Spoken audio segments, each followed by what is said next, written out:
In this video zan nuna muku yadda na mai da dala 100 zuwa dala 1200. Wannan wata hanya ce mai sauki da kowa zai iya yi. Hi guys and welcome back to my channel. So in this video zan nuna muku step by step yanda na yi turning dala 100 zuwa dala 200 da wani abu a cikin wani site mai suna Coinryze, wanda na yi videos da yawa akan wannan site din. So and then mutane da yawa like suna tambaya na like ya ake trading a cikin sa da dai dan sauran wasu abubuwa. So insha Allah a wannan bidiyon zan nuna muku step by step yanda ake trading a ciki, yanda ake depositing, yanda ake withdraw, da kuma wani strategy da zan nuna muku wanda mai sauki wanda kowa zai iya. Zaka iya tonin kudinka, karamin kudinka even $10 ma zuwa $100 ko kuma $500 is depend dai. So zan nuna muku wani strategy da nake aiki da shi yanda zaka yi mastering trading a cikin wannan site din. So kafin mu shiga cikin bidiyon, idan wannan shine zuwanka na farko na channel din, kar ka manta da subscribe ma channel din, kai like ma wannan bidiyon, sannan kai share din sa, and then kar ku manta da join da Telegram community din mu da kuma WhatsApp group mu. Zan muku drop link nasu a description na wannan bidiyon, and then zan muku drop link na wannan site din shi ma a ƙasan wannan bidiyon, da kuma signal group din su duka za ku same su a ƙasan wannan bidiyon description, ko kuma ku duba comment section na farko. So kai tsaye yanzu ga nan na shigo cikin account ina. So sign off na account baya da wani wuya, kawai email ɗinka ne like za ka yi sign off. So ni kai tsaye yanzu gashi na shigo cikin wallet ina. So za ku ga akwai dala 1275 a cikinsa. So kai tsaye kuma zan nuna muku step by step yadda za ku na trading a cikin wannan site. So yanzu abu na farko shine yadda mutum zai saka kuɗi a ciki. So yadda za ka saka kuɗi, wanda zan nuna muku komai step by step ne. So abu na farko yadda za ka saka kuɗi, so yadda za ka yi depositin kuɗinka a cikin wannan site ɗin, ga nan bottom da aka saka recharge, ga bottom da aka saka recharge nan. So shi da ka danna idan da ka yi depositin kuɗi. So kai tsaye yanzu ni bar na danna. So idan muka danna shi a nan wajen za ku ga like sai ka zaɓi currency da kake so ka saka. So ga USDT ga kuma TRX. So za ka iya saka kowanne daga ciki. So ni kai tsaye yanzu bar mai amfani da USDT wato dala kenan. So ka zaɓi adadin dalar da kake so ka saka. So minimum dai $5 ne, minimum $5 ne. So za ka iya depositing na $5, so za ka iya depositing $5. So kai tsaye yanzu mu sai da mu yi depositing $10. So dandana next. Bayan ka na next, ga wallet address nan an baka. So za ka kofi wannan wallet address din, za ka je any exchanger ɗinka, Bybit, Mexi, Binance, anyone, za ka je kai depositin kuɗi a ciki. Wannan na muku video akan yadda ake depositin kuɗi already. So after let's say mu ce yanzu kai already kai depositin kuɗinka. So idan ka da baya kawai, so za ka zo ka ga kuɗinka a nan wajen like barnai baya. So za ka zo ga kudinka a nan wajen balance ɗinka. So za ku zo gani total asset. So a nan za ka zo ga kudinka. So kai tsaye yanzu za a yi mutum ya yi trading a cikin wannan site ɗin. Okay, so na san wasu za su iya ce like ba su gane yadda ake depositing ba dai, but amma dai bar na showing muku in brief. So kai tsaye yanzu idan muka fita, so bar na shiga Bybit ina, saboda na san mutane da yawa suna amfani da Bybit. So wanda bai da Bybit ma, ku duba ƙasan wannan bidiyon zan ajiye muku link da za ku yi sign up da Bybit, wanda idan kai sign up, idan kai sabon users da idan kai sign up da link dina, akwai wani wannan da za su baka bonus na sign up, amma trading da kai da shi da riban da ka samu naka ne. So kai tsaye yanzu idan muka shigo cikin Bybit, so make sure sai ka tabbata ka yi depositin kuɗi already a cikin Bybit ɗinka wato P2P. Wannan na yi bidiyo yadda ake yin P2P a ɗayan channel ina mai suna Wise on Crypto. So za ku iya zuwa ka duba ka kalla ka je ka P2P. So let's say yanzu ka already ka yi adin kuɗinka, za ka zo don da aka saka asset, sai ka zo nan bottom da aka saka withdraw. So idan ka danna withdraw, sai ka zaɓi asset da kake so ka yi withdraw, ima TRX ne. So bayan ka zaɓa a nan da aka saka wannan wallet address ɗin, okay, sai anan ka zaɓi network ɗin TRC20 ne I think. Sai anan ka saka adadin kuɗin. So kana saka ko da ka danna withdraw, shikenan kuɗin ya fita daga nan zai shigo cikin wannan site ɗin. So yanzu after kai withdraw na kuɗinka, so yanzu ya za a yi ka fara trading ɗin a cikin wannan site ɗin. So da farko a wanda za ka yi, da ka danna wannan button ɗin. gashi nan ina muku cycling a kansa, wannan green blue din nan, sorry blue. So za ka danna kansa, so zai kawo ka nan wajen. So anan da ka na yin trading din. So kun gane, so ana trading ne na colors a nan wajen. So ana trading ne na colors a nan wajen. So akwai signal group wanda ake amfani da shi, wanda suke ba mutane like signal. So kai tsaye yanzu before mu shiga trade, yanzu za mu fara zuwa cikin wannan signal group din, mu je mu dauki signal sai mu zo mu trading a kansa. So kai tsaye yanzu zan je cikin group din.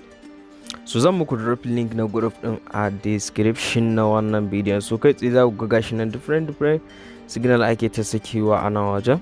So yanzu kai tsaye yanzu bari mu jira a ba mu signal. So yanzu muka dawo. So abinda kawai za ka yi yanzu za ka yi selecting rate a nan wajen. Bayan ka yi selecting rate a nan wajen, sai a nan wajen za ka zo ka saka amount. Let's say yanzu bari na shiga da na yi dala $9. So dan danna trade, sai ka danna trade. So kun ga muka yi win, za mu samu wajen $17. So yanzu after mun danna, yanzu ga shi time na yana reading a sama 1 minute ne dama. So yanzu za mu jira shi, yanzu za mu jira time din ya gama, sai mu ga profit nawa za mu samu ko kuma loss. Yanzu ga time din na yana reading 12 second wane. So yanzu dai still da ka jira shi har time din ya gama, sai mu ga loss ko win. Muna fatan mai win. So yanzu bar mu ga yawa. So kun ga time ya gama, so da ka jira shi. Wow kun gani. So idan muka sake komawa, so za mu ga me aka sake bayarwa na gaba. So aka sake cewa ai trade akan green. So idan muka zo, so almost kun ga mun yi wannan. And then so akwai strategy da nace ina so zan ba ku shi for free. So ni yanda nake wannan, like nakan yi idan da za ka yi mastering abun. So da yake duk time to time abu ɗaya yake maimaitawa.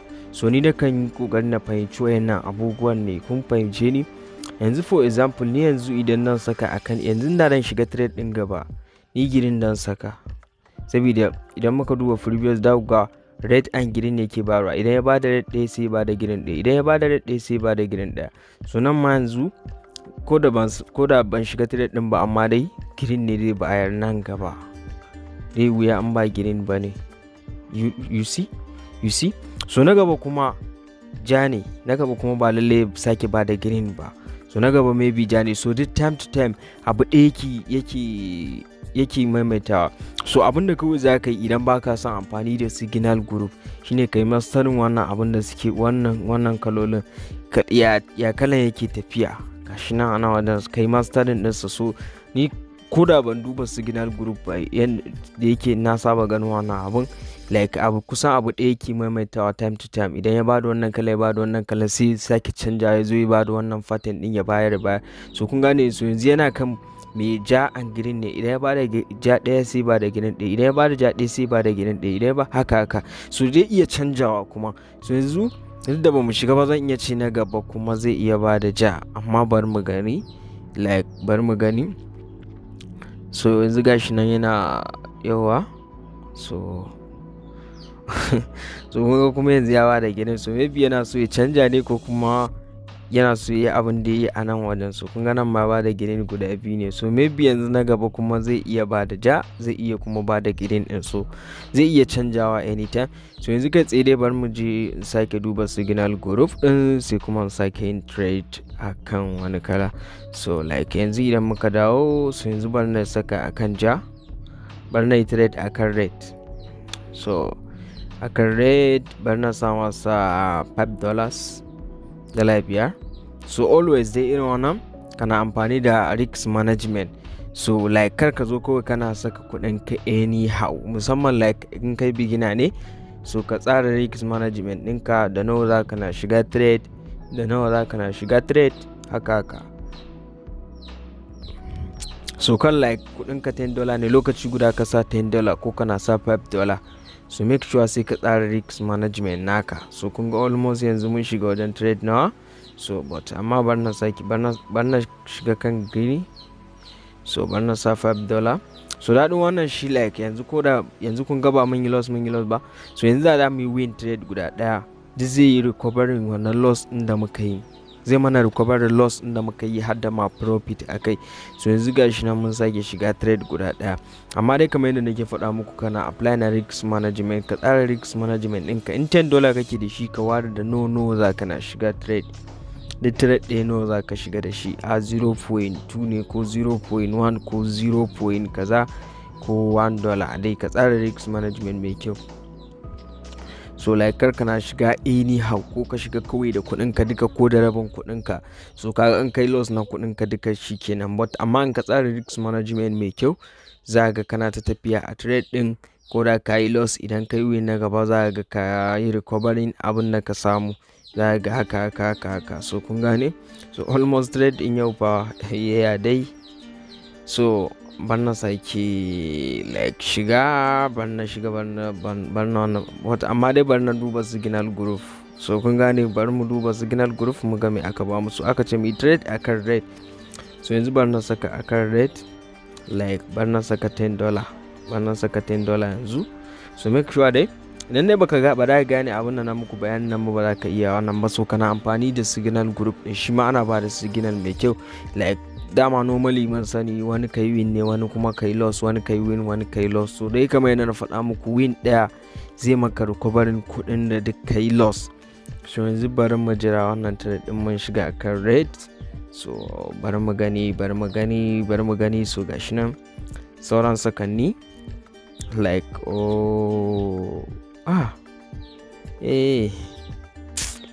I don't know why yau din nan ya hankali.